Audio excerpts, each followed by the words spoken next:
Well, hello and welcome to another episode of Anomalies. I'm Dan, one of your hosts, and with us is Dave Jinks, the co-host, and then we have a special guest I think you're really going to enjoy.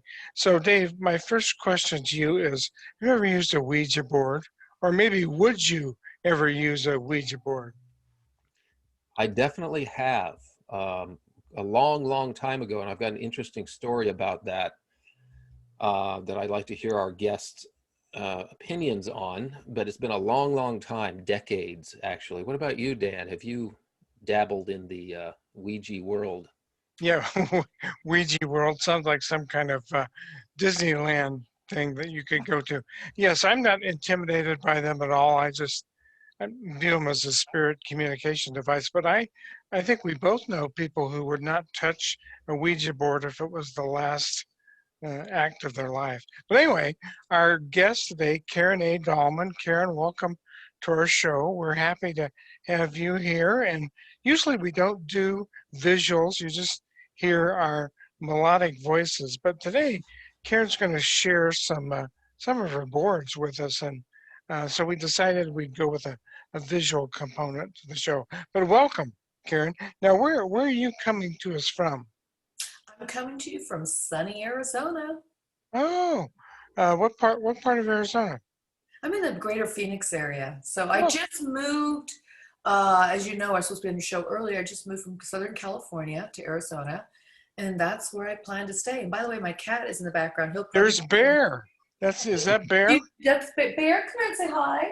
Yeah. Oh, He's white. thinking about it. He might come by and say hi. Every time I do these shows, one of my cats, well, I have one left now. The other one's have transitioned. But they love to come in the show and meow and talk to you guys. So that might just happen. We'll see. We like Okay. Dave runs a veterinary clinic here in Olympia, and I'm a dog cat person. So Bear's more than welcome on the Oh show. yeah. And Yeah. I love that you remember the name of my cat. Well, that's a unique name. I mean, just a unique name. Most people don't name their. I think my last cat was named Sage. So Bear and Sage, kind of I didn't different. name him Bear. And we could talk about that story. He named Oh, himself. And oh. we'll get to that. Well, let's get to what this is all about. So, and when I was thinking about this show, I was thinking about, well, Karen's a kind of multi-dimensional person. It's not just about talking boards or spirit boards or Ouija boards or whatever you want to call them. You do a lot of different kind of things. So let's ask this question to start with. What brought you to this? Um, I don't know if I'd use the word field of study, but this pursuit that you are very passionate about. How did you get there? Well, I would call it a field of study. Now I call it Yeah. Ouijaology, like psychology. My Hmm. background is a psychotherapist. I licensed, still a licensed therapist for many years, since the late 80s, early 90s. I've been practicing. So to me, it is a field of study. It's a field of research too. And it's an ability also, when you use the tool, the way I use it, it's a way of self-development and introspection and learning just to evolve yourself. So, but how I didn't get into it on that level till a lot later when I was studying psychology and then became a therapist in my master's degree. But when I was younger, when I first was introduced to the board, it was such an amazing event, just that one episode with two little girlfriends down the street when they showed me their new game and they pulled it out, you're right, new game from underneath the bed. And I'm thinking, let's do something fun like Candyland, or, I like Monopoly and Game of Can't, Life. Yeah. And I yeah. like, Tiddlywinks and pickup sticks, back then. So that's what I wanted to play. But they pulled this contraption out. And as a matter of fact, if you can see this board back here, that board right there is Yeah. the board, the arrow of the board that they pulled out from underneath the bed. And we started using it and it started moving. And I just thought, well, this is silly. You guys are pushing it. I never would have ever dreamed I'd be where I am today talking about this. But what happened just during a course of about an hour, we started having a conversation, communication coming through with words and sentences. And I said, who are we talking to? And they said, well, that's our dead sister. Hmm. I said, you have a dead sister? I had no idea. Seriously, I stick your foot in your mouth. I had no idea. It turned out one of the girls, the older sister, had a twin at birth, and her twin died shortly after birth. But I said, well, how's this possible? That was a baby, but it's talking. They said, well, she's our age now. She's growing up on the other side. And to me, not just the board that we were talking to a dead person, but it was the fact that this being in the other dimension was growing up. That blew my mind. I mean, I was already Catholic. I believed in people speaking in tongues, or I believed in receiving the Holy Spirit. I believed in guardian angels and saying prayers and possibly visitations. I was open to all that because the Bible talks about all these kinds of things. So I wasn't surprised that there's an afterlife. I mean, we talk about heaven and hell all the time in the church. But I was shocked to hear they actually have their own life and existence. That blew me away. So I run home, tell my parents, and say, we got to get a Ouija board. And they said, oh, sure. Yeah, right. Huh? Yeah, like they really work. You push them, you close your. I said, no, this works. And I told them the story, and they just kind of poo-pooed it. But I said, you don't believe me, but you know what? Santa Claus will. I said, and I'm going to ask Santa Claus one for Christmas. And sure enough, lo and behold, here we go. I got my first Ouija board. Here it is. This is it. Wow, cool. This is the same as the one back there. That one I bought more recently. That was not mine. This has been mine since 1973. December 25th, 1973 is when I got this board. But it's a circa 1972. They made this style for quite a few years. And this is probably still one of my favorite boards. But I like using the bigger one more. This one's a lot bigger. Mhm. And that board's from like the 40s, 50s, where this board is, you know, it's nice and compact. It's a compressed particle board. It's in fantastic shape. This is the original planchette that belongs to this board, and I love this board. And I got to tell you, since that episode, you guys, that's taken me on a lifelong journey and an odyssey to where we are today.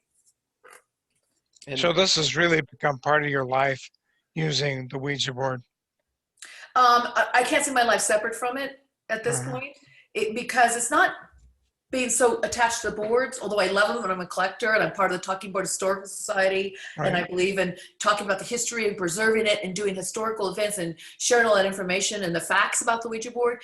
It's the fact that this has really helped me develop, grow, expand, explore, and discover everything I wanted to know about other dimensions, not just the afterlife, but many other far-reaching places that as long as your mind is open to the possibilities of exploration and your beliefs allow you to go there, then you can go there and explore so much. That is my deepest drive and connection with this tool. I love this tool. so I've got a question, Karen. Can you tell us about the history of the design? Do we know Yeah, that's interesting. who designed it? And I noticed that, you know, the one that you held up was identical to the one I remember. And even just seeing it brings back, I mean, it conjures up some emotion, some feelings, you know. It just looks cool, and it looks important, you know. It's there's just something magical about the layout of the thing. And so has it changed at all over the years, or has it been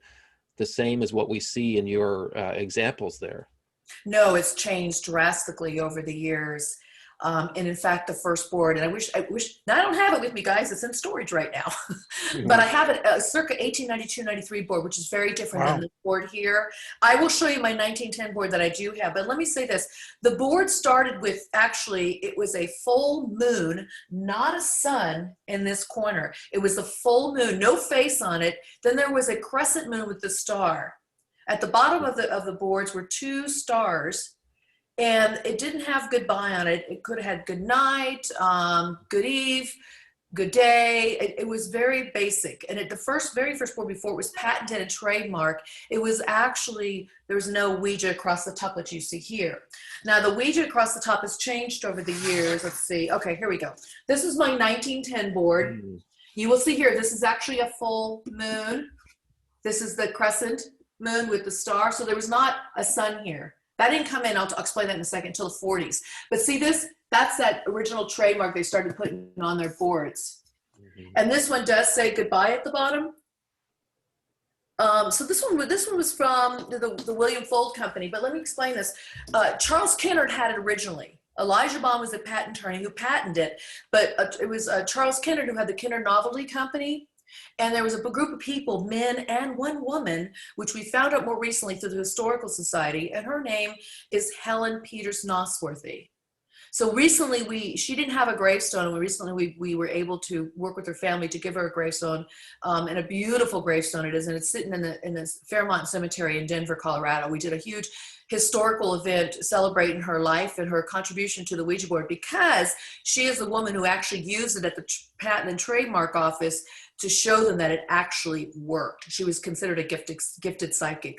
So the other businessmen were part of this, but then the Charles Kennard's group, Kennard Novelty Company, became the Ouija Novelty Company later. And then William Fuld, who was just a varnisher at the company, eventually rose up the ranks, and he ended up getting all the stock to the company. And that was like in the late 1990s, early 1990s, or late 1890s.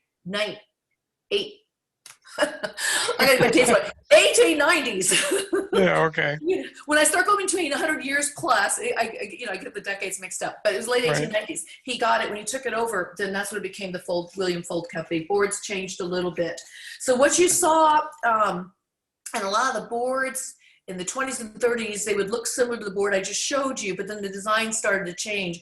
It was more in the 40s when this changed more into a sun. It actually got a face as a full moon, then it became the sun. And this was the William Fuld Company that made this happen, and then brought in some of these features, such as in the corners, you'll see this little disembodied head, hands, this woman with her hand above the planchette. It's just kind of all kinds of body parts going on here. You're not sure what that is, but it's pretty spooky. You know, the cool thing about this, a lot of people don't know this, the founders, many of them were like Masons, and so there's some symbology there. They didn't quite say, oh, we made this because of this reason, but you can see some of the symbolism that happened with the full moon, or even the crescent star. And then when William Fuld took over, just the whole idea of the sun and moon, and that's very alchemical. For me, I love these symbols because I study alchemy, and there's such a fascination with the marriage of the white king and the red queen, or bringing them together in this beautiful Olympic chamber that becomes the third party. So I talk a lot about alchemy. I did that in my third book and related it to the Ouija board, The Spirit of Alchemy, Secret Teachings of the Sacred Reunion. But I get into some more of this kind of balancing of these polarities of energies. Now, they didn't explain it that way, but through my own research and study and using the board, it became that for me. So these symbols to me are really important. Now, you will find many knockoff types of boards, especially when the Ouija board came out, it was very popular. So there were a lot of people trying to compete with the Ouija board and just couldn't compete with it. So then again, like in the 1900s, 20s, 30s, you saw a huge shift in the theme of the board to being more Eastern and more exotic. So you see boards with more of the Arabian Nights kind of theme, or Egyptian themes. That was exotic to us in the United States. So you see this shift of boards. Those are called talking boards, by the way. Now, do you guys know the difference between talking boards, Ouija boards, and spirit boards? I would have to say no. Well, good. We're at a place in the conversation where we should explain that. Okay, so old boards are considered talking boards, or could be considered spirit boards. But Ouija is a patent and trademark name. So if you have any other board, the boards I have today with me are all Ouijas. They were all made by the Ouija company, who has the royalties or the rights to use that name. That name has been granted to a lot of other subsidiary smaller companies, even in the UK and even in Canada, who could use that term, that name on their boards. So when you hear talking boards, which is what the Talking Board Historical Society is, we're talking about all types of boards, not just the Ouija boards. Although some people of us specialize more in the Ouija and some people specialize more in the talking boards, but all of us collect all different types of boards. And that's the beauty of this. The artwork is phenomenal when you start getting into them. I'm kind of a traditionalist, old school. I love the real look, the old look, this kind of mysterious look of the Ouija board. I love this. I love the stories about how these things changed on the board. I talk a lot more about that on my YouTube channel with some of my guests I have on who are experts in the field of collecting. But I enjoy the rich artwork and the symbolism to a lot of the other boards you'll find out there that are also mass marketed. Yet I have a soft spot in my heart for those homemade boards. And I've been so blessed by a lot of people who are very talented artists who make boards for me and send them to me. So I have a lot of one-of-a-kinds that I showcase in my home, and they're out. I mean, you guys, I keep boards all over my house. They're usually on my walls, my coffee table, my buffet. I mean, they're all over the place, you guys. We would have never guessed that. Yeah, I know, right? This is nothing. This is not even Sort a of a setup. I motif. usually have all over the place, and I will do that again once I get more settled in. But it's the beauty of them that really attract me to collect them all. Look, the bottom line, you only need one. You just need one to do the work that I do. And for many years, I just relied on this little guy that I got in 1973, December 25th from Santa, until about, 15, 16 years ago. That's when I got into collecting.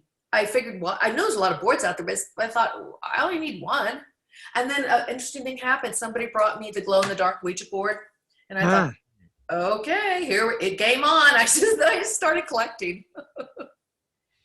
Talk a little bit about the Talking Board Historical Society that you belong to and what the value of that is and your involvement with them.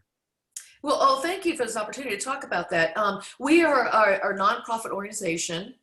And what we do is we preserve, research, and we share the facts about talking boards and also about the Ouija board. We're really big into that. We dig up the information from the past and bring it out there to the public in various ways and means to share what this is all about. We study the people who founded the board. Even back before there was the Ouija board, there was something called the Witch board. We talk a lot about that as well. We talk about all the different, like I just mentioned, a lot of different kinds of boards that developed throughout the years, and also the people behind them.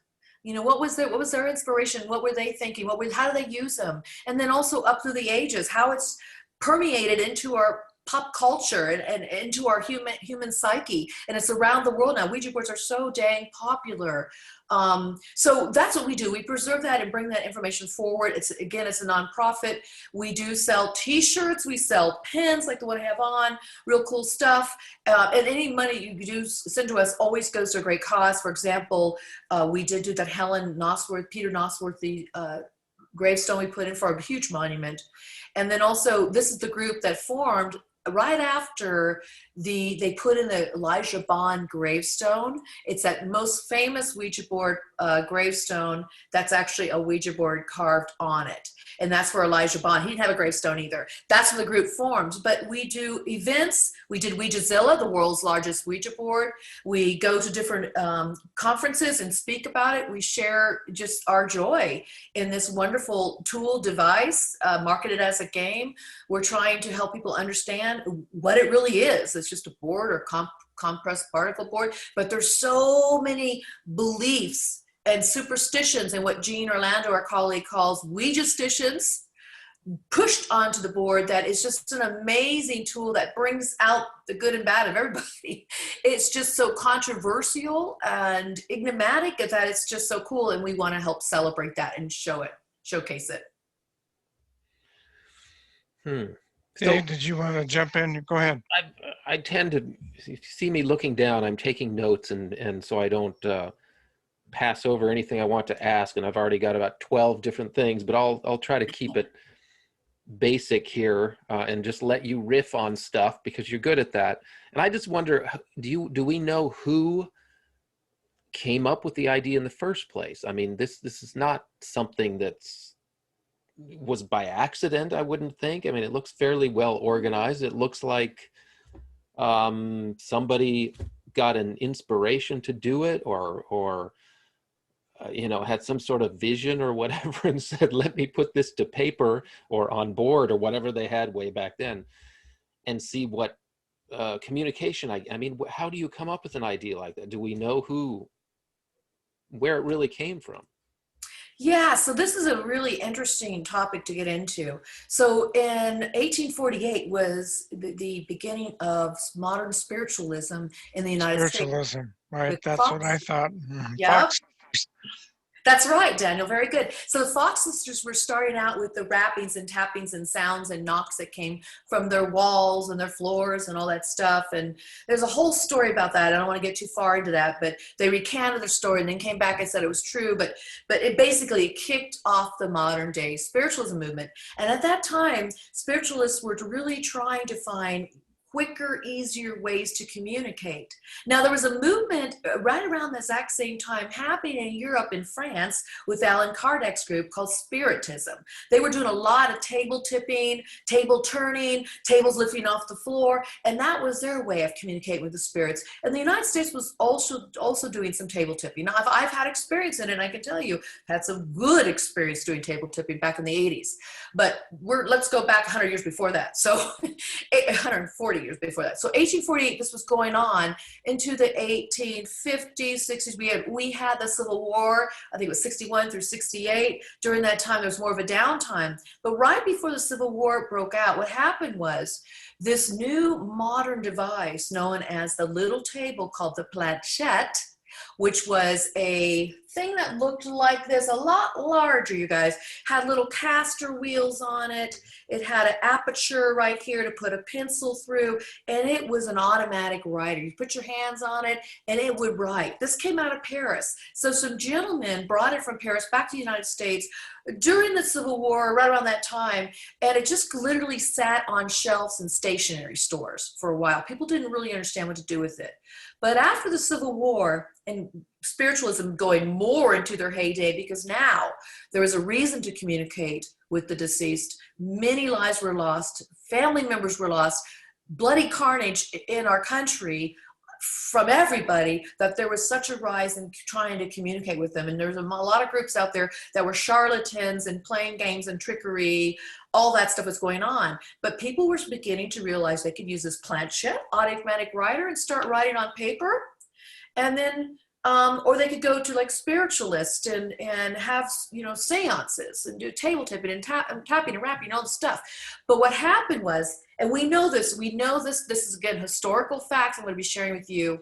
What happened in the mid 18s, let's call it 1886, about that time, there was a craze happening and sparking up in Ohio, of all places. But Ohio was a pretty big area, city area, and same with the East Coast. So how we know this was happening is because letters were being written between people and were being posted in like the Boston Globe. That was like going viral in those days when it hit one of these journals, these magazines or newspapers, newsprint. And so they were talking about a craze that hit Ohio. And this craze was, it's like, you're not going to believe this. These people are taking boards, cutting boards or tables and writing letters on it. And they're using this little device and it's moving around. They're spelling out words and they're getting messages from deceased, oh my. And it was amazing. And that's where it really kicked off. It was just a grassroots movement of people wanting to find their own way to jump in and dive into this spiritualism, this mediumship, to be able to communicate with their lost loved ones and just to experiment with it. And so in 1886, we know this because there was a board called the Witch Board that was actually sent to President Grover Cleveland for his wedding. He married somebody really a whole lot younger than him, like I think 25, 30 years younger. And they are the only ones that got married in the White House, and they sent him a witch board. And we know this again because there's a letter written to the president, and they took that letter and used it as PR, sent it again to one of these huge newspapers, conglomerates, and that was printed everywhere. And so President Grover Cleveland accepted it and said, he wrote back and said, "Dear sirs, I really appreciate your ingenuity of this device, but I do not think I'll be using it to consult in the affairs of our country," something of that nature. And they took that, the toy company took that and also sent it over to go viral again with the newsprint. And that's how we know that story. So that is probably the predecessors of the Ouija boards. So when these businessmen got together with this one businesswoman and they said, let's create our own device, they weren't the first device out there. but they are the most successful device that stuck. And now it's like branded into our psyche. And they're the ones that came up with the Ouija board, a prototype. There's a few prototypes. Robert Murch owns one. Gene Orlando owns one. There's a few of us that own them in the world. There's only a very few. They own them. And if you want to see, it's on my website under galleries. You'll see me holding it. I've actually showed it also a few times on some of my videos I've done. We also had at the Helen Peters event on display. This is the prototype. It does not have the word Ouija branded across the top. This is before they knew it was going to be called Ouija. But they asked the board what it wanted to be called, and it spelled out Ouijaologist, and that name stuck, and that's how it went. And they got it patented and trademarked, and no competitors that popped up could even outlast Ouija. Ouija's the one name that's lasted. Here we are today.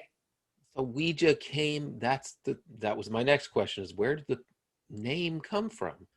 And that's a great story, because that's what it wanted to be called. It actually spelled it out. There's some new research we've got on this. Gene Orlando and Brandon Hodge, two other members past members of the Talking Board Historical Society, have done some research, and there's information that the woman Helen Peters, who was wearing a locket on her neck, when the name spelled out Ouija, she opened up her locket and it said O-U-I, either J-A, O-U-I-D-A, or O-U-I-N-A. And we think it was Owena, which is O-U-I-N-A, because her mother-in-law was one of the most famous psychics of the day, who actually had a spirit friend named Owena. So we're thinking there could be some crossover there. More information to be uncovered on that. This is new information. We just started sharing this like in the last couple of months. So you got something really nugget of new stuff. I did talk about it on one of my shows I did recently on my YouTube channel with Gene Orlando, because he's one of the ones that dug up this history. So it's some interesting stuff there. But that's where the name came from. It came through a session, spelled out O-U-I-J-A. They said, what does this mean? They said it means good luck. And so that name stuck. And it's amazing to me. I'll let you talk, Dan, eventually. Oh, go ahead. It's amazing to me that the way you've described it is the Ouija board came almost out of necessity. And of course, I never, the desire to communicate, I never had made that connection with the Civil War. That's amazing that so many lives had been lost, that people needed an outlet, some sort of, way to deal with their depression and their loss, and so that this is where this arose from, is what it sounds like. I figured there was some centuries long history that it evolved over years from ancient Egypt or whatever, but you're saying it's a much more recent origin, born out of this sort of desire to just communicate with the people that we've lost. Yes, and I wanted to dispel right now one of the Ouijasticians out there. It did not come out of ancient Greece or ancient China. There's no facts to point to that. There's always been divination, always been mediumship and spiritualism and speaking to the dead. But they use casting of bones, stones, different kinds of apparatus, tools, things that might point, but they were not a Ouija board. It was not this contraption. Ouija consists of the letters, numbers, this, and then there's my planchette, and this. That's important. This is important. So that's what comprises a Ouija board or a talking board. There were other devices out there. And I do want to say, so modern spiritualism really kicked off even more so because of Civil War. Thus, people having new devices to communicate, such as that automatic writer, doing their own seances in their own home, table tipping, all the stuff they used to go to, the trumpets thrown around the air and sounds and app ports and all this stuff.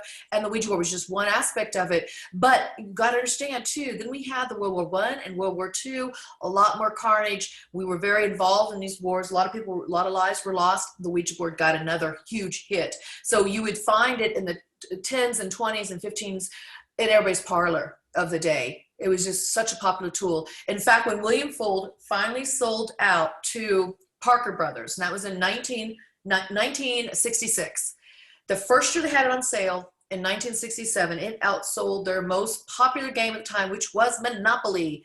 It outsold it and sold 1 million copies that first year alone. I mean, it's still selling millions a year. I mean, that's how popular this tool is. So. Amazing. In a previous life, I used to be a teacher, and one of the subjects I taught was sociology. So symbols become important to me. Talk about and realizing that different boards may have different symbols. I think there's some kind of uniformity. Talk about what's on a Ouija board, the symbols, and what they mean. Well, each board, okay, so Ouija boards are just talking boards or spirit boards. Remember, they got all different kinds. So we could talk about the Ouija board. Like I said, it's evolved over the years. You'll see different versions of it. And what I've noticed more recently is that one company called Winning Moves, they now are using the trademark. They've been able to get that from Hasbro. Hasbro owns this patent trademark. And so this company's did a resurgence to bring back the old look of the Ouija board, which is more reminiscent of this. Although it's changed over the years, probably the most popular one is this design right here. This is a 1950s, 60s board. This design was, 40s, 30s, and then it changed a little bit. You saw my 1910, but this is more the design of the Ouija board. They like this old school look. You'll get just variations of it throughout the years. The glow in the dark board, the pink Ouija. You'll find some interesting things happening. Now, spirit boards, those are where you get into some really interesting symbolism. So if it's personally made, it'll be made for what that person likes. For example, I have a board somebody made for me, and she said, what's some of your favorite symbols? I said, well, I love the star tetrahedron. That's a very important symbol in a lot of religions and a lot of theosophies, especially in alchemy and for myself. And she built this board with the design of the star tetrahedron because it was important to me. But a lot of people make their boards and they'll put symbols on it that somehow represent them. But what you're going to find is the most common items on the board. People want to have some kind of yes and no. Okay, you want to have those direct yes and no answers. People seem to always want the numbers, although you don't need the numbers because your letters can spell it out, and your letters can spell out yes and no too. I think people are impatient to have it spell out YES. So they want to go yes, yes, yes, no, no, no. And then you'll see something, a form of goodbye or some kind of salutation to say we're closing it or we're done or something there. And if it's not there, it could spell out goodbye. And you'll see most shapes are going to be rectangular or squarish, this kind of shape. Although a lot of round boards have popped up. The psychic circle that came out in the 80s, that's a popular board. I have a round board myself, somebody made, and she produces now. I have several round boards. So, but I personally like the more square rectangular board, and let me tell you why. When you use this board, even if you use it by yourself, it's so much easier to have your hand here. If you want, it's just easier to go from less amount of movement. You see that? Less amount of movement than if it's round. You got to go to all these different corners and keep going around to hit them all. And so, it's a personal preference and what people like, but mostly you're going to see this kind of format or configuration. It's a lot easier to use. If you do get into some of the round ones, and I have some the letters are different, it just takes a while to get used to when you connect with the energies. If you believe you're communicating with something outside of yourself, we can get into that too. Because a lot of people believe they're not, and some people believe they do, and I think it's a combination of both. But so you're going to see all kinds of different designs, especially on the ones that are more considered spirit boards or talking boards. I have a board that's an angel board. A psychologist developed it. She realized how important this tool could be used to working with your higher self, your inner self, and even reaching the angels.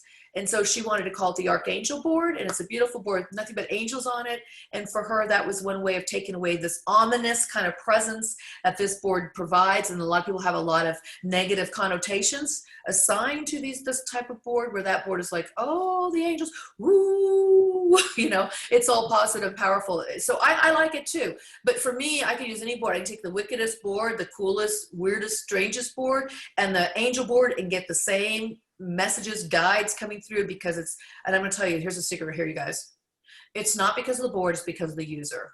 It's because of myself, the people who use the board. That's how you get what comes through. It's up to yourself. So that's a good segue into my story, because I'm dying to tell it. Okay. Oh, I can't wait to hear it, Dave. Well, it's probably you probably heard it before. 13, 14-year-olds. I think I got one for Christmas, just like you, and wow, what is this? Okay, let's sit down and kind of have a seance or whatever. And so I think you can only do two. You can do three people, really, however many hands can fit on the planchette, right? Planchette. I think we had three people. And so we started asking whatever. Of course, I don't remember the exact questions, but it moved slowly, and then it started going. It really started going, just like precise letter, letter, letter, letter. It's like, oh my God, it's talking to us, and it spelled things out. However, at some point, I think I noticed a spelling error, because Dan knows my brain. That's, of course, I'm the resident skeptic, which isn't really saying that much here, considering that we talk about the weirdest things you can think of. But it moved, and it spelled something wrong, though. So I was like, why would spirits spell something wrong? That doesn't make any sense. Well, anyway, so we went through this whole thing and got all these messages, and later, my friend, who had a history of pranking and whatever, he confessed. He said, yeah, I was moving it the whole time, which of course was a giant bummer for the rest of us. But my question to you, obviously, is that skeptical people will say, well, it's just, how do you know someone's not moving it on purpose? And you would think the person who's doing it on purpose is overriding any natural psychic, or communication coming through of somebody who's serious about trying to get some communication. But how do you, and you kind of answered that before I even started talking, which is that it comes through the person. The person is the vessel, not the particle board or the plastic or whatever. It depends on who, has established that connection. So what do you say to skeptics who bring up that kind of story? Well, I have a really good story, but let me just, before I segue, I'll segue into it. So let me say this. People ask me that question a lot, and it's a great question to ask. If you're going to work this tool and you really want to, you're not just messing around, if you just want to horseplay and make it frivolous, that's fine. Don't worry about who you're doing a board with. Right. I just don't use the board with anybody. I will sit down with everybody at a conference when I teach the board workshops. I have no problem doing that. But when I'm serious about writing my books, I do readings. We do readings. I write books with this board. It's a serious tool for me. It's just one tool. I use many tools, but so I take it very seriously. So I won't just sit down with anybody and use it, and they won't just become my board partner overnight. So it's a matter of vetting it. So what I tell people is really pick your partners carefully. When you're a kid, you're not thinking this through. You're just choosing anybody, and so you could be bamboozled, basically, like you were. And I've had people that wanted to push it too, and that kind of thing. But what I did was I found out as I got a little older. So I started at the age of 8. So when I started getting a little bit older, like my teenage years, if somebody said they wanted to do the board with me, I said, you have got to make that pact, and you're not going to push it. I mean, I would do it with something like a best friend kind of thing. Then I found we got great results. At least decent results. I get exceptional results now, but I couldn't say the level what I get now. There were broken sentences, there were misspellings and gibberish, and that happens in the beginning. You will get misspellings and all that stuff, and I'll explain why that is. But so you really have to be careful about the partner you pick. Careful in terms of not to scare you, but are they on the same path you're on? Do they want to seek enlightenment? Do they want to discover? Do they want to have the truth? Are they willing to sit there session after session with no movement? Are they willing to sit through the sessions where you get nothing but gibberish? This requires a lot of patience, time, perseverance. It requires somebody to sit there and take that on as part of this, which is what I did. And my partners over the years did that with me. And so I know they weren't pushing it. Now, here, I'm going to segue into the story how I really, really know. All right, so I'll make this brief because I know we have a lot more to talk about. But it's in this book, The Spirits of Ouija. In this book, I have a lot of little dog tags in here. I'm going to read one to you because this book there's so much information. This is the book everybody says that should be considered the manual for using the Ouija board. So do's and don'ts, my trials and tribulations of 40 years of using this tool. But this is how I know that when somebody's pushing or not pushing it, and how I come to the realization it's really about trust. But here's a story that most people don't even want to believe. And I don't care if people believe this or not, I'm going to share it here anyway. This is my truth, my story, and the people that were part of this swear to this by this day. We were using a board like this. I was in college. It was in my sorority. A lot of girlfriends there that were like, what are you doing, Karen? What are you doing? The board, this is stupid. That's evil. It doesn't really work. You're pushing it. I'm thinking, I got better things to do, like making my grades, going to graduate school. I'm not pushing this. It was very entertaining to me. It was like amazing the things we could get on this board. We sat down. We typically used my smaller board, this one. My friend Linda had a board, this one from her family. We sat down with the big board. I wasn't used to the big board. So we said, hey girls, come with us. We're gonna go sit in our little special secret room, the chapter room. And we sat cross-legged across from each other. I used to sit on the floor all the time doing this, cross-legged, put it on our laps. I said, we're going to also blindfold ourselves. Linda and I blindfold ourselves. The only people who are going to touch the planchette. There's 8 of us in the room. I think it was 8, at least 8. The other girls sat there around. They didn't know what was going on. One girl who used the board with me was going to be the scribe. She sat over here to my right. I can still see her to this day sitting there with the pad of paper and pen. I go, don't call out the letters like I typically do. I'll go A, B, D when I'm writing them out. I said, you just don't call them out. Just write them whenever it stops. We put our blindfolds on. We could not see. Now, I trusted my partner that she couldn't see, and she trusted me. You have to have that level to get deep with this tool. That level of trust will take you far when you use this tool with your partner. So that's the number one thing. You've got to have that level of trust. So we couldn't see. Put our fingers on the planchette. It just started going fast. It would stop, and do this. And I was like just hanging on for dear life. Now, number one, I couldn't see. I had to just follow it blindly, literally blindly. And number two, is moving so fast, it was hard to keep my fingers on there. I heard a little whimper, like a cry, and I said, are you okay? She goes, keep going. So we kept going. It went, brrr, stop. Wow. Threw the blindfolds off. I look over, and one of the girls over here is crying. She goes, no, go ahead and read it. I was like, wow, what just happened?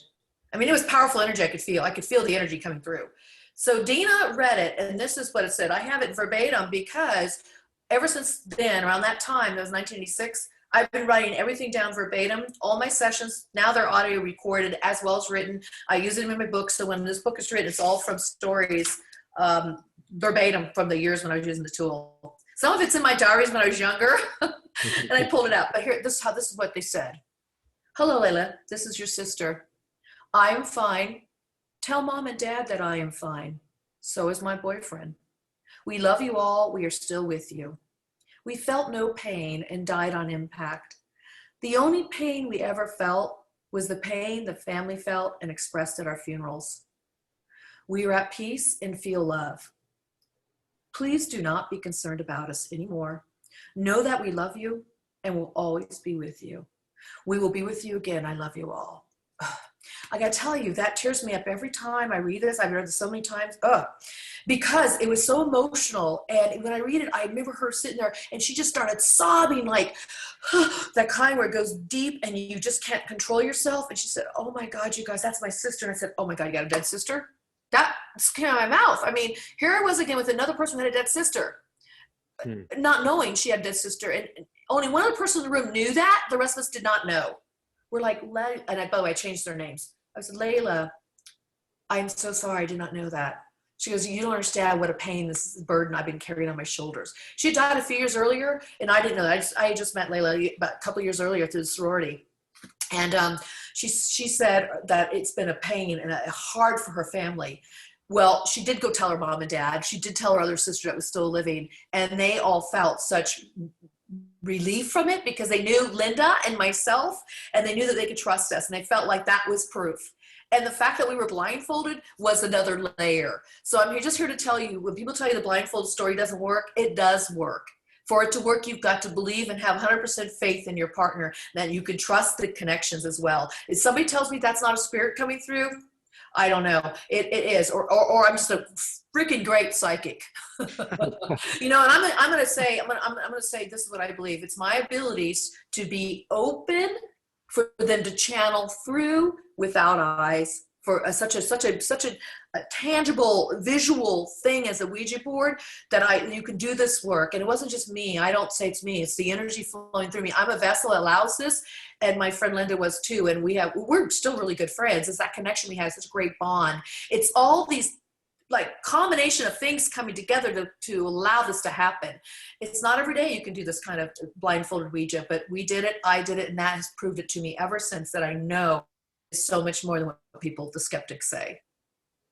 It's such a long message too. I mean, you must have been fatigued after that. It's just like, I was on that one because it moves so fast, but you see the message we get today. They go on for pages and pages and pages and pages. It doesn't just stop unless I'm doing sometimes I'm doing live shows and we have to kind of contain it. And the guides who I speak with, they understand that. So they might just give somebody a paragraph or a page and a half. But when I'm doing alone with my partner, we'll get, seriously, pages. It's a lesson plan, basically. That's for the teachers here. And so how does your energy, I mean, obviously you're a very high energy person in general. Dan and I will agree, and it's amazing that you can keep up that energy. How do you feel energy wise when you're doing this channeling, being a vessel? Do you have different emotions that run through you that match what you're communicating or what the other side is communicating? I mean, does it drain you sometimes because it's so much? You hear testimony of psychics. A lot of the time you hear them say, I'm just emotionally drained because I'm living, somebody else's life or somebody's experiences. Do you go up and down, or do you have a way to kind of modulate that energy and focus and just be consistent through it to get the right message? Dave, I'm so glad you brought up this topic. This is something I feel very honored, and because of my training. I'm blessed because I was trained as a psychotherapist to work with people and energies and emotions, heavy duty stuff, and not take it on. So I learned this whole thing of setting boundaries for myself, also how to ground afterwards. And I'm talking just in therapy alone. I used to work with some of the most intense population, which back then was called multiple personality disorders or post-traumatic stress disorder. Dissociative identity disorders is what it's called now. And I find that I work really well with some really extreme cases. I'm very good at setting those boundaries and not taking it home. And I would say that training I got at young, so I got that when I was 24, 25, 26, then I emerged as a therapist. Then that's more when I started taking on, private clients, and then also doing more Ouija therapy. I call Ouija therapy sessions, where I'm able to set those boundaries. So I didn't have that as a younger child, but I got to tell you, for me, it's like I think I came out of the womb with the board in my hand. I mean, seriously, you guys, it was so natural for me. I never get drained. In fact, I get fired up. You think I'm energetic now? When I'm done with the session, it's like 2 or 3 hours to come down. I do these. We used to do this show, my board partner and I, until I moved away. Every Halloween for Dave Scott on his show, we would do the Halloween special, and we would be up till midnight. 9 to midnight, we were doing these shows, and I'd have to be up till like 3 in the morning afterwards, just like whoop, spiraling. And it's such a good thing. And I don't mind that because it's a high. Because when I'm channeling basically, I'm just going to put it out that way. I am channeling these energies, bringing them through.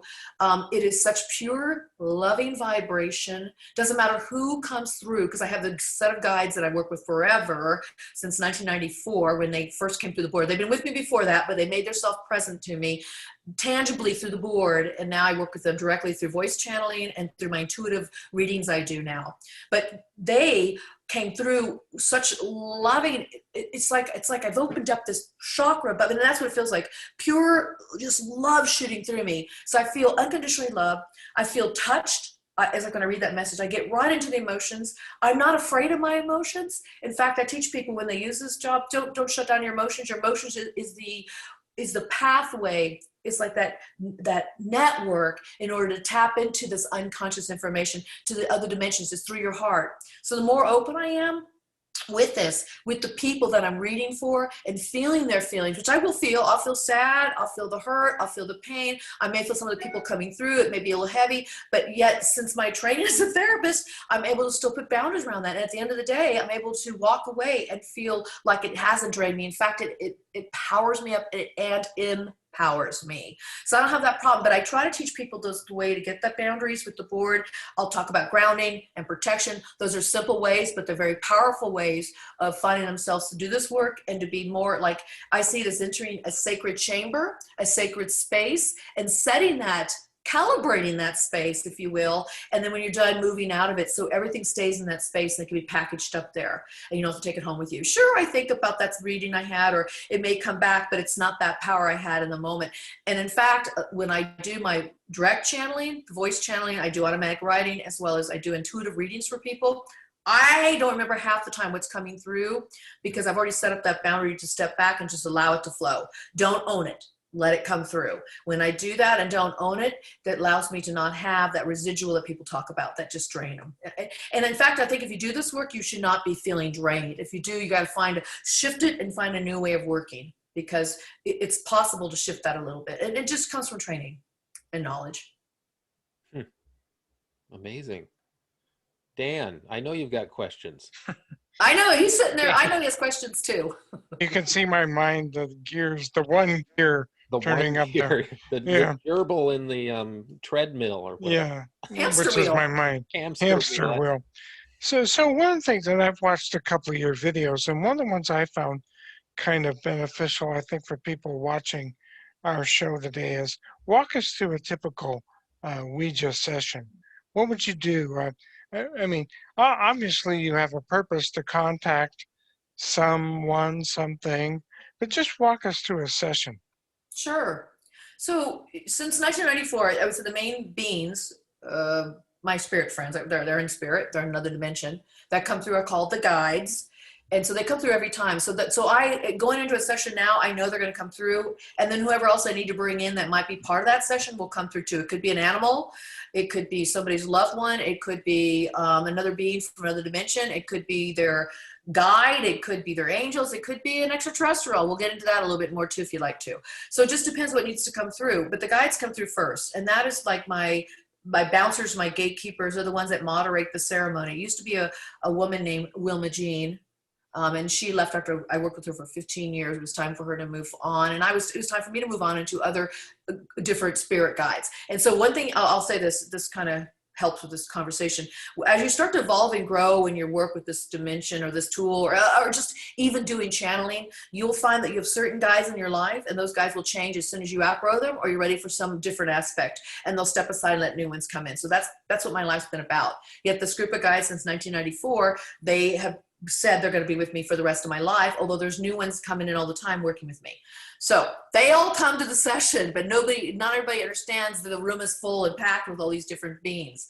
So what I do is, again, I see this as a very sacred tool, a very sacred, important work I'm doing for somebody, especially if somebody's paying me for it, coming to me, or I'm just offering a session, a group session for people. So it's what I do outside of the Ouija board that's most important, you guys. It's what I do away from and off the board. And I talk a lot about this on my channel and on my website. It's important to have some kind of spiritual practice for yourself where you know the center of your being, where you know how to reach that place of empowerment, where you know how to reach that place of groundedness, you know how to reach that place of opening your heart and keeping that balance. So you're grounded and not too much in the air, but you're balanced in the ground with your heart open, and how to set those boundaries. That stuff I work on daily off of the board. It's away from the board. But when I go to a session, it's evolved over the years, but it's become something pretty much what's in this book. This book came out in 2013. What's in here is basically what I'm still doing. It's just the words might shift a little bit, but I set the ambiance by, people that come to the circle or my board partner. It's like, turn your phones off, number one, electronics out of there, at least off to the side, no distractions. I don't want people coming in and out of the room. It's going to be a special place we're going to hold sacred for that moment of time. Could be an hour, it could be 5 hours, but we're going to keep that place special and sacred. I used to in the past burn incense, get the crystals out, anything for me that is a talisman that reminds me of this ability that we have, the ability to reach into the other dimensions and other spheres of energies and to connect with them, and also to ground myself. So I might still pull those out every now and then. I love my crystals and rocks and stones and bones and all that stuff. So I will have those maybe with me. But what I do is I start by taking deep breaths. And the breath work is just to get myself in my body, get myself into my seat, my center, my sacral area, I call it, and then push it down into the earth. It's like planting my roots in my feet also into the earth to get that solid sense of the earth is here to support me. Not my floor, but down into the earth, the rock, the crust, the grass, into that. Even though I'm sitting in my house, it's still, I envision that happening. And then I breathe energy up into my heart to open it. Then I like to do what I call circuitry exercise. I hold hands with my partner. It's a balance of polarities of masculine and feminine energies running through us. There's a whole ceremony behind that in my mind. But all this, you guys, happens in with about a minute or two, okay? Then I like to say an incantation opening statement prayer, which basically gives honor, gratitude, and thanks. It invites in the energies I want to connect with. And then I'm always saying thank you. It's always being very responsible with this energy, but also very gracious I'm so honored to be in this energy, in this envelope, in this circle of these connections that are happening to help another person. to get an answer, get some insight, get some clarity. And I do the same thing when I just do my intuitive readings, my psychic, spiritual readings. The same thing I'm talking about now, I do this off the board. So you guys, I'm doing this all the time. And so when I go to the board, it's just natural for me. When I was a therapist, I did the same thing. I made sure we had a sacred space for the client to have their conversations, a certain amount of time set. I was 100% present. I'm 100% present with this board, and I'm always 100% present in the session. So I'm not imbibing on substances that are going to make me loopy, crazy, or any of those things. I'm focused, and that's the key. I'm focused and open. And then I allow the work to happen. I allow the conversations to happen. And if you're new at this, allow the gibberish to happen, because it's going to happen in the beginning. Let the weird words happen, or let it just sit there with no meaning and just feel the energy. That's all you got to do. Well, mine gets a lot of spelling, just goes on and on. Then when I'm done, I always say thank you, and I'll say goodbye. Now, everybody says, you did that wrong. I've just been doing it for 48 years. My planchette didn't go to goodbye. Well, guess what? My planchette in my life has never gone to goodbye. It stops here. It has always found this empty space on any board. Sometimes the board is up here, it could be over here, but it stops on an empty space, or it could be a symbol. It likes that star tetrahedron symbol. It'll stop on that. So it stops here. When I say it's the energies I'm working with. I'm putting all the energies into it factor. It's the energies I'm working with. It stops there. So I just say goodbye, and then I just feel the energy lift. No matter who I communicate with, whether it's the animals, different interdimensional beings, people's loved ones, it doesn't matter. It stops. That's where it stops always. Just stops there. And I feel the energy lift, because that's how I channel. And that's just how it's always worked for me. Even though I was told you're supposed to go to goodbye, it just never wanted to go to goodbye. It spelled out goodbye before, meaning my guides, just to be funny. Because like, oh, you're supposed to go to goodbye. Goodbye. It's just to say you don't have to, there's no rules, you guys. I want to be clear on this. There's really no rules to using the board. I just created some parameters for myself that seem to work really well that I like to share with people. But that's how I do it. So I treat it with respect. It's a reverent situation. And then when I use this board or this board, they typically are put away, whether it's back on a display over here or it's back in this special bag I keep it in. I just put it away. Although all my boards are out, no reason. I just didn't want to get dust on it, get it dirty. I don't want people to touch it. It's my tool. So I clients put it away. Do your clients then ever touch the board when you're doing a Ouija session? I mean, are they involved in that part of the communication, or do you do it solo and tell them what you hear and what you spell out? I mean, do you ever do it where you and the client are using the planchette? I mean, or is that too much of a mixed message that you might get out of that? It's more rare, and I'll tell you, I'll do it with somebody who wants to have a message come through if they've used the board before, and I know their use. For example, I have a friend of mine who used the board with me for over the last 12 years, on and off. Recently, she wanted to make contact with her mother. And so then she and I sat down, because I knew she knew how to use the board. I trust her, she trusts me, and all kinds of information came through. People would say, well, how do you know it didn't come out of her subconscious mind? It doesn't matter. She had healing. The messages she got were things I sure didn't know, but she had so much healing and clarity. She called all of her 3 brothers, and one's a doctor. I mean, these guys are like, got things going on in the world. She called them all and told them. They're like, wow, would Karen do a session with me? That's kind of feedback I get. But typically somebody comes to me and they're paying for it. It's me, my board partner and I don't give messages myself alone on the board. I'm not as good by myself as I am with my partner. So it's always been me and my partner when I do the paid for sessions. Right now, you guys, I'm not doing them because people have followed me, Rodney has moved away. I have moved away. So what I'm doing now is I'm doing private readings, intuitively psychic with the guides. The guides work with me, and I do that. I do readings through my website. You guys can find me there. But yeah, I'm not doing these kind of readings anymore unless Rodney and I get together. When we get together, we just got together about a month ago. We had a session for about 5 hours, and I got all kinds of information, but it was really regulated more towards what I was working on and some other things I was asking questions about. But yeah, when clients come, it's mostly, or sessions, because Rodney and I are so good at using together, there's no reason for people to sit there and just struggle, try to get a message. We'll just get it for you. And it comes quickly, fast, like it works really like this fast. if you've seen me. I believe it. Yeah. Yeah, so I don't want to stall it, but I do teach a lot of workshops, programs like that. I'll probably start teaching out here in this area how to use the board. I do it at conferences, and the whole idea is I'll sit down with everybody and help them get it to just move and know what it feels like, and I'll teach them techniques of how to recognize that it's a subtle movement, and then how to go from there to kind of get them on their way. But that's the only time I really sit with people and use it, not really for messages unless I've worked with them before. So maybe like the top 3 reasons people come to you. I mean, obviously talk to a deceased person has got to be up there, but what are some of the other reasons that people would come for a reading? Well, interesting enough, I think so in the United States, people, around the world, people think the Ouija board is associated with mediumship. I think I've burst some of those bubbles over the years, and people that follow me are realizing you could speak to your spirit guides. You could talk to your animals that are dead and alive. You could communicate with your higher self. You can communicate with your inner self. You could communicate with some other dimensional being, interdimensional, extra-dimensional. So people come to me for a lot of those reasons, to get that direct connection, or just want to talk to the guides directly. They'll have a conversation without me, and like I'm in the room, my hand's just on the planchette. Hey guides, teach me how to get in touch with my spirit guide. What's my spirit guide's name? My guides hate giving names out because they don't have names. They really don't have names. They go, call us whatever you want to call us. So I say, don't waste your money on that. Go right to what you want to ask. And so people ask about their life, where they're stuck. They want clarity. They want to empower themselves. Am I making a good decision? Should I move this direction? What do you see happening? Is this place a good energy for me? And they might say, how's my pet doing?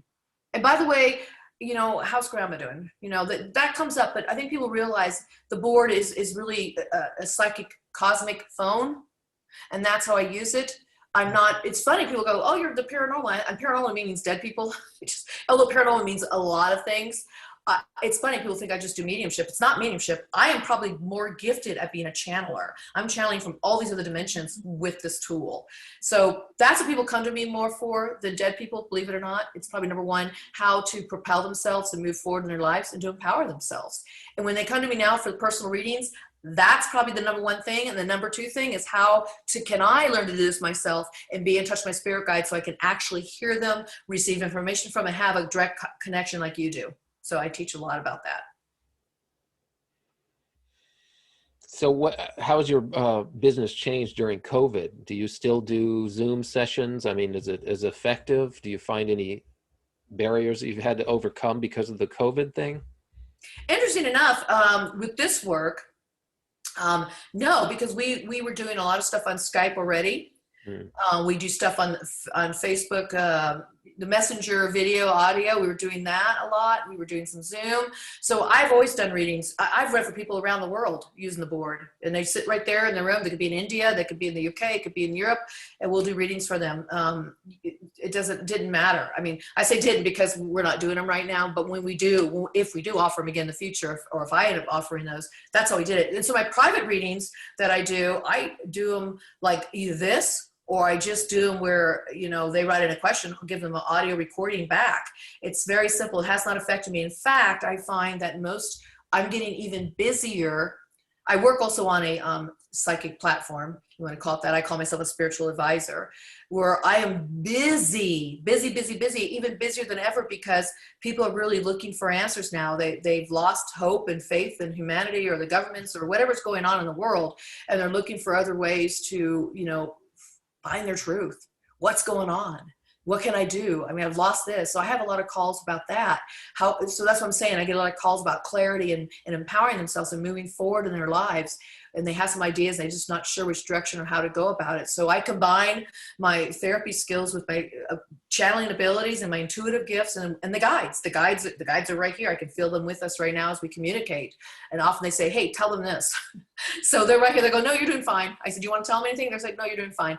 So that's how it works. And it's actually picked up since, even more so with the COVID thing. Yeah, there's so much loss and despair and everything that I'm sure that people are really hopeless, depressed, really disgusted, longing burnt for out, some sort of bigger meaning. And because after a year of this, it's like, what does it mean?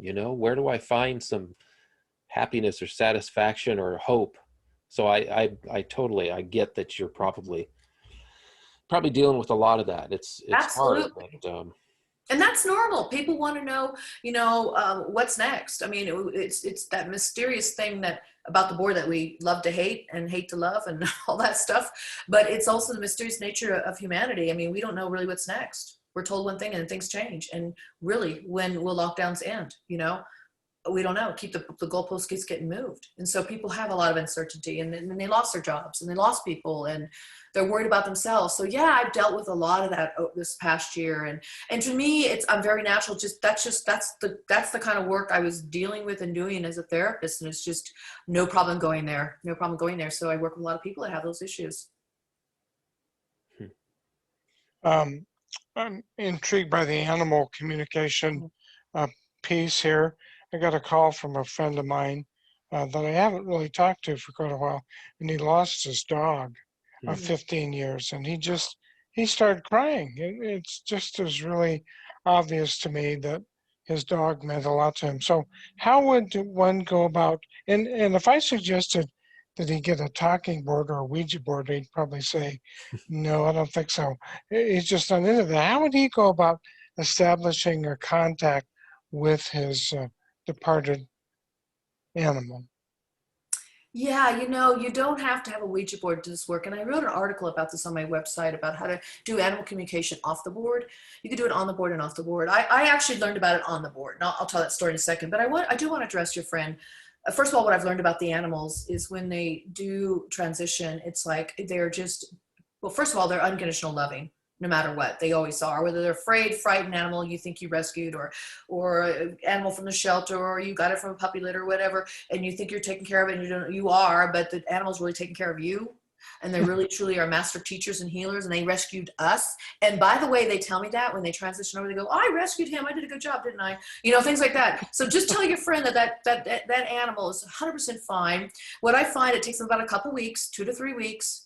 Although they try to communicate. I've had many animals pass of my own I talked to. I'm still talking to Panzer and Jack, 2 of my cats that used to come on the show all the time and talk to me in person. They come by and meow when I'm doing my radio shows. And funny, there's so many. I'm just thinking, so many stories are going through my head about those 2 animals, and I talk about them in this book when they were alive and all the communication they would do with me through the Ouija board. But you don't need a Ouija board. So I just wanted him to know that I haven't heard anything negative from an animal to a loved one when they pass. They just said, "Wow, I did the best job I could. Look how well I served that person. I gave them my most love that I could, and I helped that person learn to love back." A lot of times our pets are the only being in our life that we are able to really be ourselves or feel unconditional love. And that's not to knock people, because we all try, but we're just human and we're too complex. Well, the animals are more simple and just go, that's what they know. They know love. They know love, and they're going to love you. I mean, a scared dog will bite, but he's still going to love you. And a dog that was kicked is still going to love, That's what it is. They love you, and that's what they come with, unconditional love. And that's why they're master teachers and healers. And they bring that into our lives. So the depth that we feel when the animal leaves us is the depth of the love that we had. So tell your friend that too, please. And the guys are saying, yes, he needs to understand that here, they want to say this I'm going to translate what they're saying. They're saying, God, it makes me emotional. See, I can feel the feelings. It's like, tell him that his great grief. Okay, they're wanting to come through. I'm just going to let them come. Tell them that their great grief is one of great love. As Karen was telling you, it's such a vibration of the greatest love ever that they've had. This gentleman of your friend that you say with this dog is that this dog was nothing but a lover to him in the kindest and greatest way of emotionally allowing his heart to expand. So what we say to him is that you bring this message and say, that animal is doing fine. The animal did his job, and you did your job in helping him through his life, taking care of him and helping him through the end, and he is forever grateful, thankful for that moment. So it's that kind of energy. I can just feel it. It's that energy of just, it's so important for your friend to understand that love never dies. It's always with them. It's a gift that animal gave, and that animal's just transitioned. He's just in spirit. And that animal will come back and most likely visit him in a dream. So the easiest way I tell people when they lose an animal is to just go to sleep with the thought. And it may take a month, it may take a few weeks, it may take, quite a bit of time, but just ask for the animal to come in the dream. And it may come in the most silliest way, like your dog might appear as your dog, but then change form into something else. It's just that animal coming to you in the best way it can to give you some kind of consolation. I remember when Panzer died, and it'll be 3 years this July. And he was my black cat, and they were rescue cats. I thought I rescued them. They really rescued me. They would tell me that all the time. He came to me in the dream, and a friend of mine had just given me, as just a gift, 2 little black cat earrings. And I thought, oh, how cute are these? And I didn't think much of it. I put them away. Now, my board partner, I didn't tell him that. And so I said, I got to talk to Panzer. We got to talk to him on the board. So Panzer comes through the board, you guys, all the time. Excuse me. He comes through all the time on the board. And so I said, okay, let's just have a conversation with him. He goes, hey, hi, it's me. But there's 2 of me now. He said, do you remember that dream? I came as 2. And now there's 2 of me. I said, what's he talking about? And my partner goes, what is he saying? I go, oh, I just got the 2 black cat earrings, like 2 panzers. So he appeared to me in a dream. I had not told Rodney this either. In the dream, I just said, oh, I just got to see you, Panzer, before I went to sleep. And he came. Took a while, but he came. He came as one big black cat who jumped into my lap and multiplied into 2 big black cats. And I was like, oh, how great is this? 2 panzers. And so it was interesting that my friend had just had, after that, sent me 2 black earrings. I told nobody that dream. And he says, now I'm like 2. It's like double the pleasure. He was like making a joke about it. So it's things like that. Pay attention to your friend should pay attention to the dreams. There's an opportunity for him to understand that love never ends and to be connected again. And often what these animals will tell me is when that person's not quite done, they haven't quite finished their lessons with that person, they will either reincarnate as a new animal or send another animal past the baton, like in a relay race, to the next animal that could do the next set of lessons for your friend. So if your friend's thinking about getting a dog, which I feel like he's going to, the next one will be a continuation of his lessons. That's how it works. So it's actually a beautiful love story and how they all work together. We're all so intricately connected, and same with the animal spirits. I think that's good advice. I'll pass that on. One other question, then I'll turn it back to Dave. So we have a friend that actually might pass along her contact information to you because she lives down where you live, and she's associated with MUFON. And she's a therapist, and she's part of the Experiencer resource team. And she's just got a new job. She'll be really busy, but she has a lot of these same kind of interests. So one of the things that Dave and I were talking with her about is, are you familiar with Stephen Greer? Oh, absolutely. The CE5, I do it all the time, protocol. Okay, so she's very much into that, and we were talking about how to do that. So how might you use a Ouija board or talking board to establish contact with ETs? Dang, you guys, I've been doing this for years. Okay, I didn't even think this was possible. It just didn't cross my mind until 1989 when I did an experiment with 3 of my friends, or 2 of my friends, 3 of us total. And we decided, because they were like open to the Ouija board, and I said, I'm kind of done with dead people for now. Let's do something new. I said, I kind of would, it was easy to talk to the dead. They're so close to us. It's so simple. But I thought, let's do something more. I want to explore my higher self. Myself that's in my corporeal existence, but exists beyond this body. It's more that spiritual self that connects all the way back to the divine. It's part of the spark of source of the universe, of the matrix, and it's so much bigger than my body, okay? It's that part that can't be encased just in your body. But it also is your GPS, it's your guiding factor. It knows a lot. It has a bird's eye view. It's got all this insight. I thought, that's intriguing. Let's, tap into our higher self. So we did. We did that for about 4 years. Mostly we would do that. We had such great fun. It was interesting. We learned a lot of really great information to help us in our lives. We were all starting out as either therapists or teachers, and we were just, young. It's like 25, 26, 27, 28, those ages, and just really exploring life and getting my feet wet and being a therapist, and they were too. And we thought this would be really cool. Higher self, yeah. We don't, it sounds weird to say, oh, I'm talking to dead people or whatever else you're talking to. At this point, I wasn't doing animals. Wasn't doing interdimensionals, extra-dimensionals, or extraterrestrials, none of that. I didn't know, that didn't cross my mind, but the higher self did. And in the process, you guys, of talking to my higher self, well, the angels started coming in. They identified themselves as angels. I said, okay, cool. So we all got our angel. We started talking to our angels. Then a peculiar thing happened. An extraterrestrial popped in. gave me this whole message. They gave us a whole message. I still have it to this day. And it was about how there was a planet called Maldek that exploded, and the beings from Maldek came to Earth and went to Mars, all this stuff. And you guys, I've never read any of this back then. This is 90, 91. We didn't have internet. We might have had AOL chat rooms in the very beginning. That was the birth of AOL and some of those basic dial-up chat features, but you had to go to the library, Dewey Decimal System, or buy books. It wasn't this online stuff. So I was like, this is weird. I don't know what to do with this. I kind of tucked it away. It kind of freaked me out. I was like, not in a bad way, because I definitely am into, searching UFOs, ufology, and extraterrestrial stuff. And I read the Whitney Strieber books, and I was reading all that stuff at that time and beyond. But I just didn't know what to do with it. I go, this is too far. This is too far-fetched. For me at that time, it was too far-fetched. So we just continued with the higher self, the angels. And then that's when the animals started coming through, the animal communication. I'll tell that story in a second. But I want to okay, wait, let me jump in here, Karen, because I don't want to lose it, because you hit something that to me is very significant. Do you know Tom Van Flandern? That name sounds familiar. He was the director at the U.S. Naval Observatory. Well, he had a long, distinguished career, published 100+ scientific papers as an astronomer. Okay. But at some point, he started moving into some of this other stuff, more controversial things. And of course, it pretty much killed his career among mainstream, because they can't handle any of that.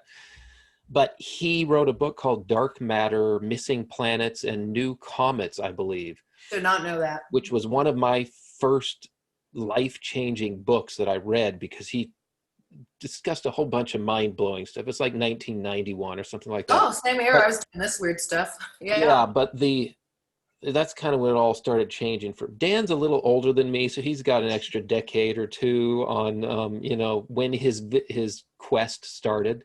But mine was around the early 90s. Okay. And Van Flandern, though, the point is that his whole model depended on missing planet, an exploded planet. Maldek?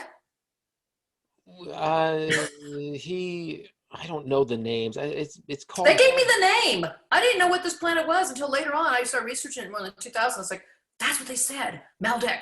I've heard different names. Planet 5 is one, because it was the fifth in the sequence. Yeah, it was in our. They were saying it was in our chain of all our planets. And it's where the asteroid belt is now. Basically, asteroid belt became the asteroid belt. Is the remnant of, and this idea has been around for a long time. But the fact that you brought that up, is that specifically in one of your books? No, because when I wrote this book, you guys, what happened was I said, can I put the alien stuff in there? And they said, absolutely not.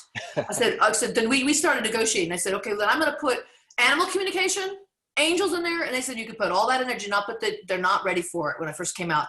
It was weird. I was one of the original people coming out saying Ouija boards can be good for you and helpful, and there's ways you can use it, which was not a normal thing. But so they said, absolutely not. Now the book I'm working on now will be talking more about my interdimensional information that I received and still receive to this day, and the different ways I receive it. So I did not know any of this was going on.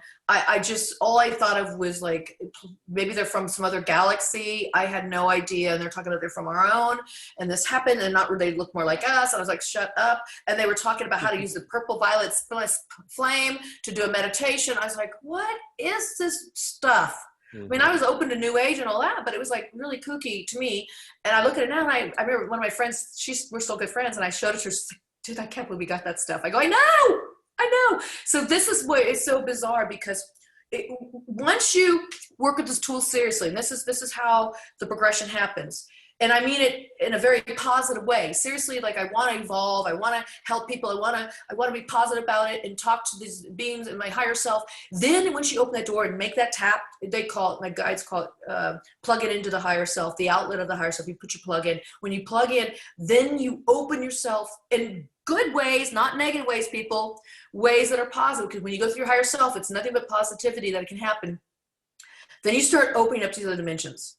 And unbeknownst to me, those 3-4 years was that period of learning to plug in and really opening up to the vast array of sentient beings and consciousness that exist everywhere.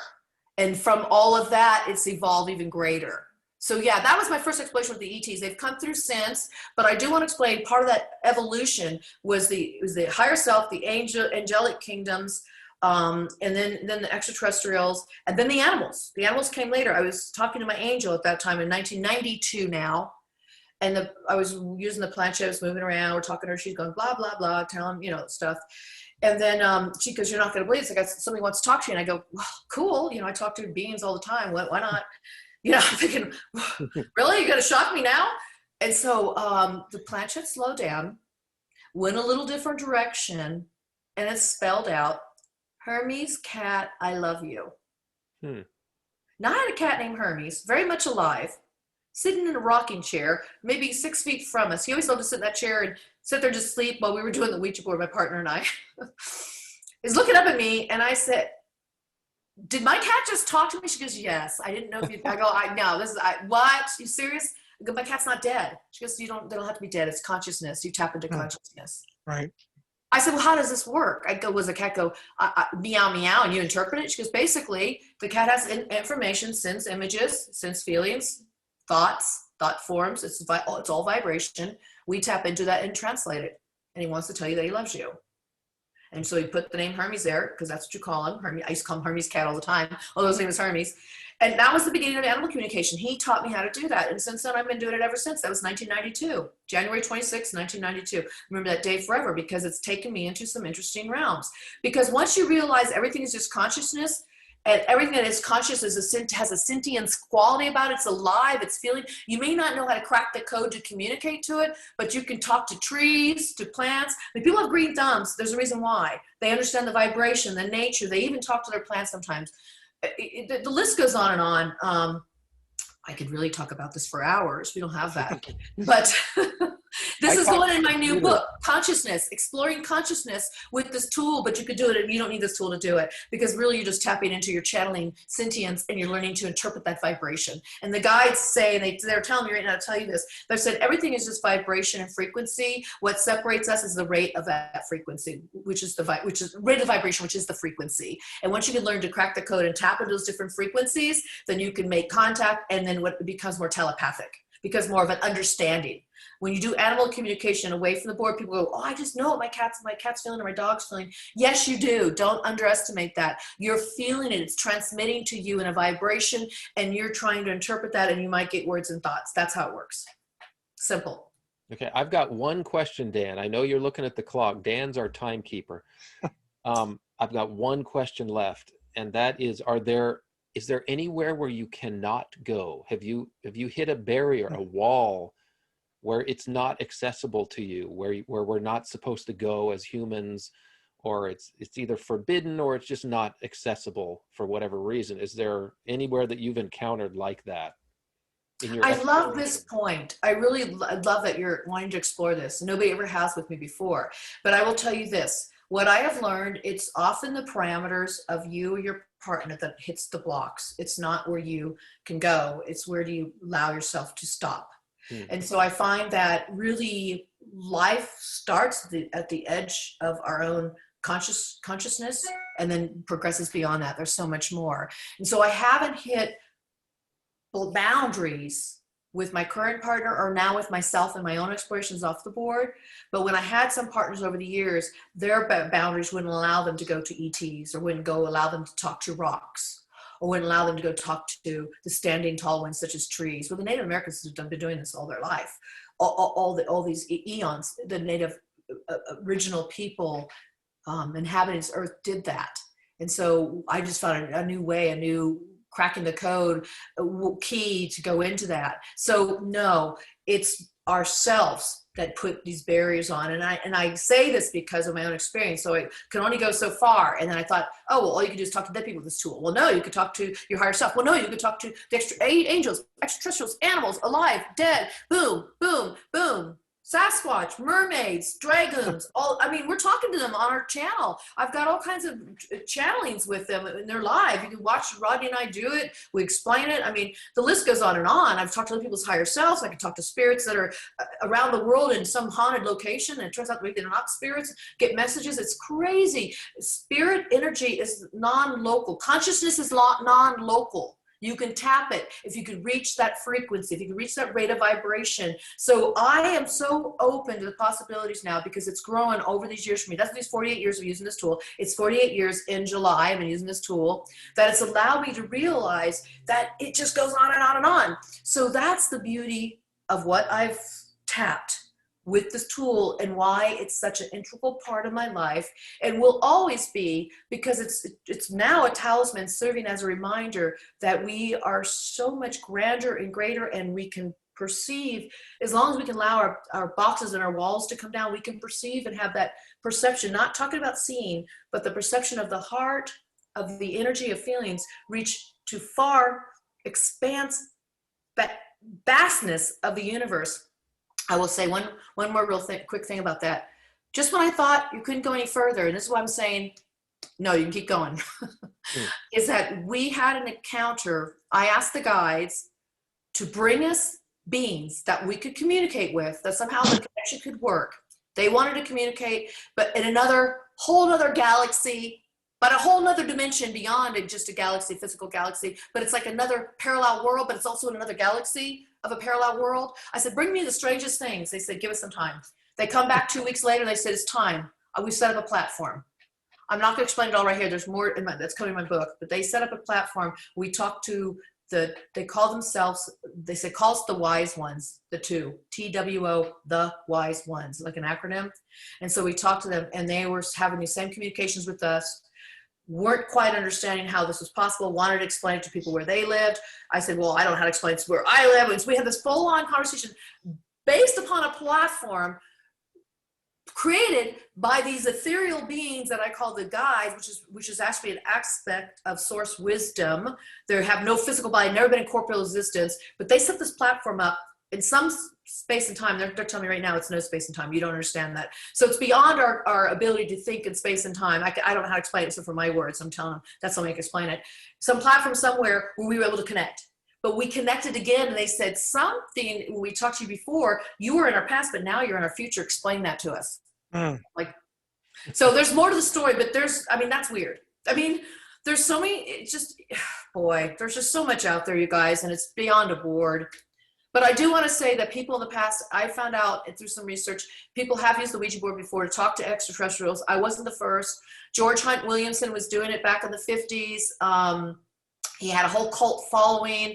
He published books because of it. Unbeknownst to me, I didn't know this. I found his work more recently in the last 10 years. I was like, well, I was doing it then too. It was 30 years later, but in a vacuum. A lot of us do this work in a vacuum because we're just serious about it. We don't want to be poo-pooed, or we don't want people's opinions. And especially when I was carrying my licenses and I was working as a therapist, I didn't want anybody to say, oh, she's a crackpot. You can't go to her. Yeah.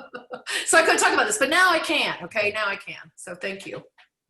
So I have one more question, and I think our time clock is going to run out. The Exorcist, the movie, has had a huge cultural impact. And some of the people I know who have seen that movie use that as the basis not to use a Ouija board. So what's your comment about The Exorcist and the impact that storyline had on Ouija boards? Well, interesting enough, I got my board on December 25th, 1973. The Exorcist movie came out December 26th, 1973, one day later, okay? Unbeknownst to me, I made that connection years later. But the book came out in 71. So yes, it had an impact because that's when the Ouija board had about 40-second, it wasn't very long, a cameo appearance in that movie. But then it became the whole Pazuzu thing. Captain Hattie became Pazuzu, and it took over the boy, all that stuff.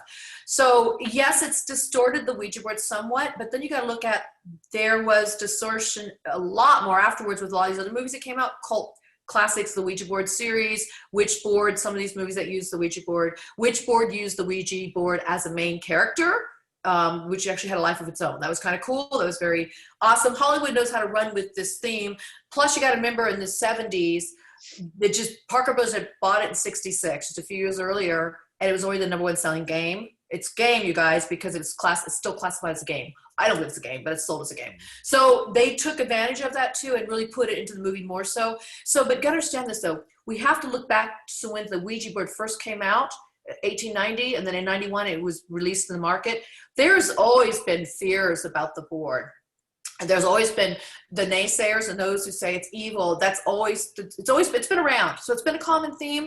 You just don't see it as much as when you start getting social media and movies and more of the media, that kind of stuff involved. And that's where more people can tap into it and see it. Because there's a movie called 13 Ghosts. I think that was from the 50s or 60s. That movie also had the Ouija board in it. There's, Dennis and Menace had Ouija board in it a few times. There's everybody, Lucille Ball, they were doing the Ouija board. So it was more funny. But yet, it's still, tapped into people's psyche in terms of what is this tool? It could be a little scary. You don't know what it is. So yeah, they did capitalize it. Hollywood did a great job of it with The Exorcist and other movies. But it's always had some fear factor. Once you start talking to spirits outside of what is the conditioned way you're told to talk to spirits, which is through the sanction of a church or religious leader or a shaman or something like that. You're not supposed to do it yourself. That's when it's like taboo. So when it's taboo, most people want to do it. Just saying. Yeah, totally true. Well, Karen, I think I speak for Dave here, and to say that you are truly a gem to have on as a guest. I've really enjoyed our talk and found out it's kind of made me want to go get a Ouija board again and start experimenting with us. But thanks. So contact information. So your website is, and we can put all this stuff on our YouTube channel. Just for our audience, tell us what your website is. Sure. It's either Karen A. Dahlman, my name, Karen A. Dahlman, put the A in there, or Creative Visions Publications, which is plural.com. So either one, you'll find me. That's my website. From there, you can go into wherever I am, social media and stuff. Join me. I have a newsletter there. You can read about my books there. I sell my books on Amazon. All three. They're in Kindle, and they're also in paperback. Follow me on YouTube. That's where I do a lot of my interviews, where I do a lot of the sessions, and a lot of new stuff will be coming up on that, new guests and things of that nature. Also, if people are interested in readings, I am doing the spiritual advisor readings. I do these really cool things. It's 15-minute mini readings. They're very inexpensive. I've gotten rave reviews about them. It's just to help you get clarity and focus in your life. Go to my website. On the right column, you'll see mini readings by Karen. Click on that. So I'm available pretty much all over the internet. Just join me. And you guys, Daniel and David, thank you so much for having me. It's been an absolute joy being here and sharing my odyssey with Ouija. So thank you guys. I really appreciate it. Thank you all for watching and listening out there. Take care. It was an odyssey for us too. I really appreciate it. Your energy is infectious. I'm going to be hyped up for the rest of the day. I have to go to the dentist though, so I don't know if that's. Oh yeah. I don't know if that's what you want to be when you're going to the dentist, but stay. Well, you want to have a positive attitude when you go, so at least you'll have that. So now you know how I feel when the guides come through me and I channel them. This is how I feel. So, okay. They said, well, you are a spirit guide in person. They always tell me that. You're a spirit guide too. I go, I want to be a spirit guide when I die. They go, you are one. I mean, we're all each other's spirit guides. We're all each other's angels. So think about it that way, people. We all are. Great. Thank you, Karen. We appreciate it tremendously. Thank you. It was fun. Take care, Karen.